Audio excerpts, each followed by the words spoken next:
Okay, this video is about replacing the muffler on a 1993 Suzuki Carry. Um, it's been doing real well. I've been driving it actually, you know, like to Maryland, from New Jersey to Maryland, from New Jersey to upstate New York, and from the middle of New Jersey to New York City and back. It's been doing pretty good. You know, you just drive it in the slow lane most of the time, and it does 60, 65. And at times you're not careful, you'll look down and it's pushing 75 miles an hour. And it doesn't have a tachometer, so it's already a high revving engine designed that way. So you really don't want to keep it at 70 miles an hour very long. Um, so you kind of, a lot of times I had to take my foot off the gas and bring it back to 65. Um, but last trip I got back from Maryland, I started getting a big knocking sound every time I put on the brakes, and wasn't sure what it was until I crawled over. And what happened is this pipe that mated against the muffler cracked. It basically rusted through. So this was all rusted through. This part seemed pretty new and okay, but I ordered this part, the muffler and the pipe together. I ordered all that. I ordered piece 22 and 23. The bolts. No, I did not order 23. I'm sorry. I ordered 22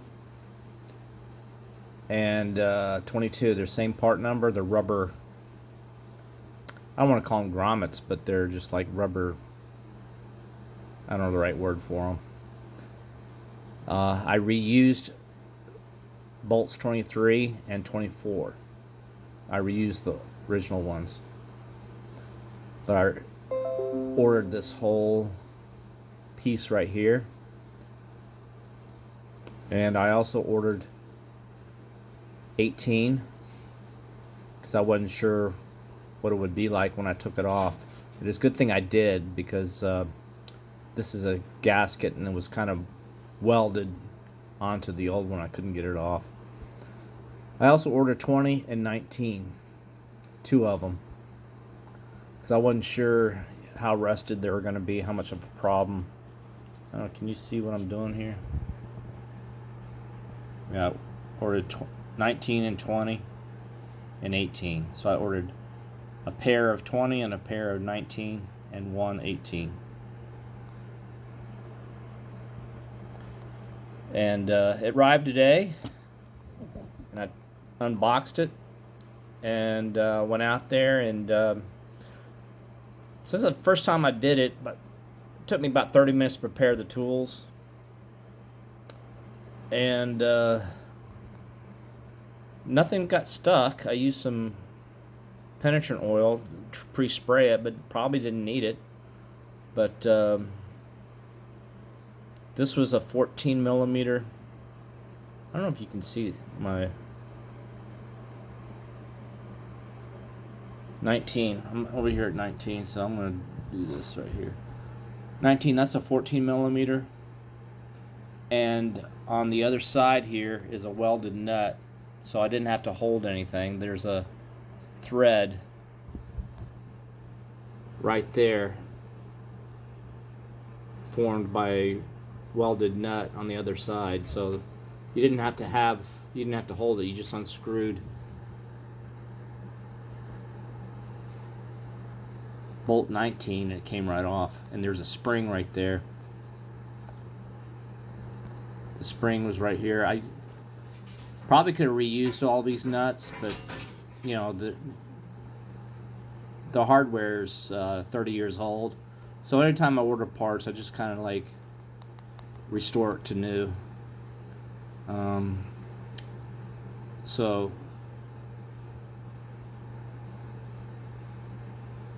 the only thing that's kind of hard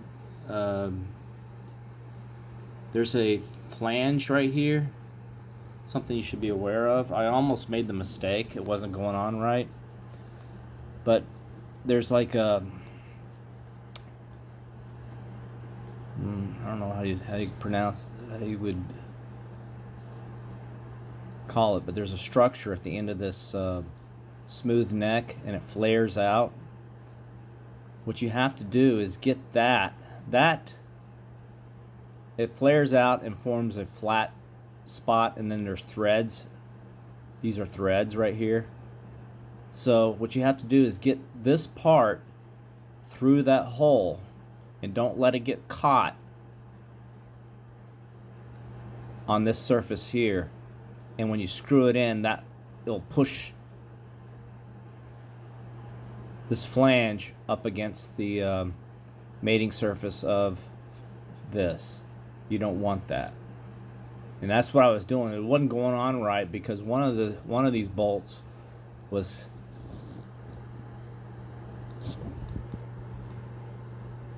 this flare was pressing on this surface, and when I screwed it down, it was pushing this one, and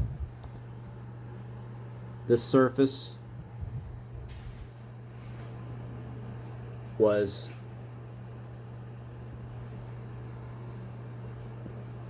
smashing against this surface.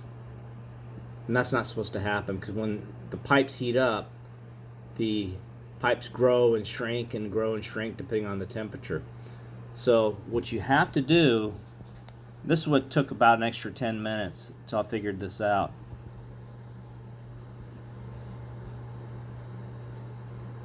This flare,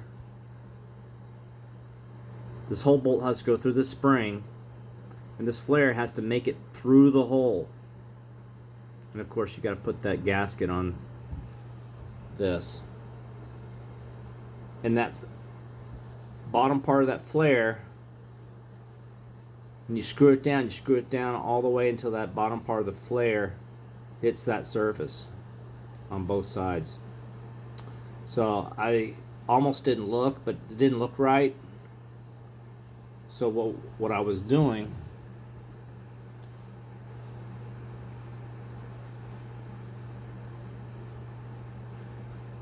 the bottom of this flare, part of it was catching on this surface and not going through the hole. It didn't go through the hole, only the threads were going through the hole. So when I tightened it, it was this flange and this flange were meeting. We don't want that. You want the springs to, you want these springs to allow this part and this part right here to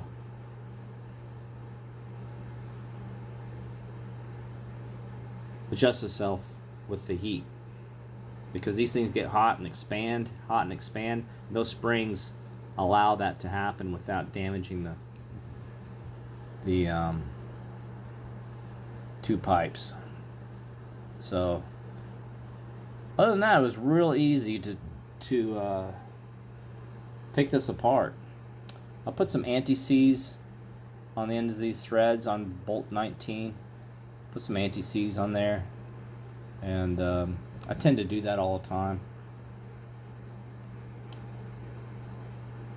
I still have these old rubber shock absorbers, I guess you want to call them. I took these metal bushings out, or oh my gosh, my vocabulary's gone. But I took these out, slipped them out, put them in the new ones. So these are new. 22 is brand new. 24 is reused, and these bolts 23 and 23 were in good condition. I didn't order them. I thought I did, but I don't know why. Usually I would, but they weren't in the box.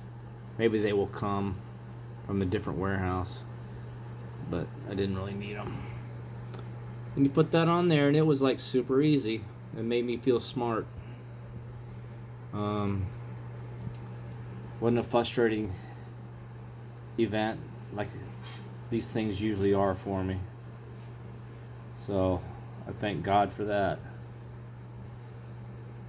But these mufflers, they tend to break the tailpipe, rust through right here. I'm going to keep this one, and I might clean it up and re-weld. I might use it for another car in the future and keep all these other parts, because I don't think there's really much wrong with this muffler. This muffler was not rusted at all. It was just this end pipe right here. I don't know if somebody previously backed into something and... No, actually, I don't think it can be backed into it, because actually this was pretty rusted. So what I'm probably going to do is find a same diameter pipe and then put a flange and just re-weld it. Because these things are expensive. I ordered an original Suzuki muffler on there, and by the time I got all these parts here to me in the United States, it cost me $1,000. So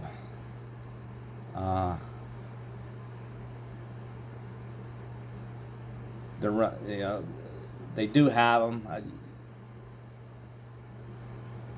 I probably could have got away if I knew more about this stuff. I probably just could have put a universal muffler on there and just welded my own, but I'm not that great a welder, and you would need to probably hack this piece off, and weld it to the universal muffler to make it work. And then you have to change the brackets. I mean, it's probably could have done it cheaper, but I'm not hurting for money right now, so just did it the right way. And I'm probably going to be restoring this as I go, kind of like how I used to treat my airplane. My airplane was like, I can't remember, I think it was like 35 years old, but everything, it ran real good because it was just a constant transplanting its organs to keep it new. And these things you can do it too. And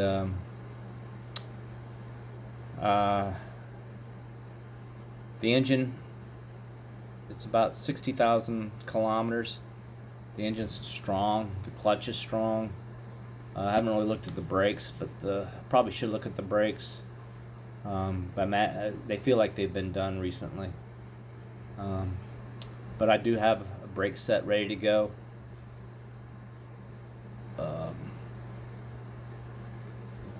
The mufflers will rust out and break right here. So you might want to, if you own one of these and you don't want to spend $1,000 to get a new muffler sent to you, go ahead and make plans to start investigating how you would weld that. You could put like a cone on here and bring it to a weld shop, which I did bring it to a weld shop, Midas, which is down the road from me. But I said, do you guys weld repair mufflers anymore? And of course, I knew what the answer was going to be. It says, no, we don't replace new. And they don't have one of these mufflers. I didn't ask, even bother asking, but they don't have a muffler here like this.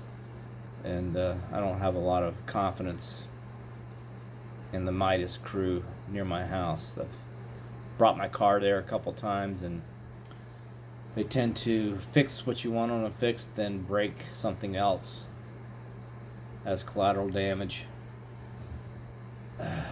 But that's the muffler repair. Really easy if you have a new muffler. But to be honest, the part number 22, the rubber grommets, they were still in good shape. Didn't need to replace them. The bolts were still in good shape. These bolt 23, I did not order new ones.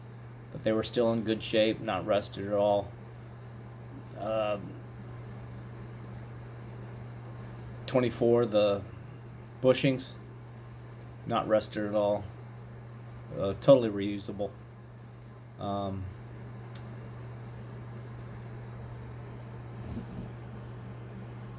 these bolts were they were a little rusted, but probably reusable. Um, so I'm going to keep those as just in case, spares in my little bag. But I probably didn't have to order these or the springs. But this is totally doable by the do-it-yourself person.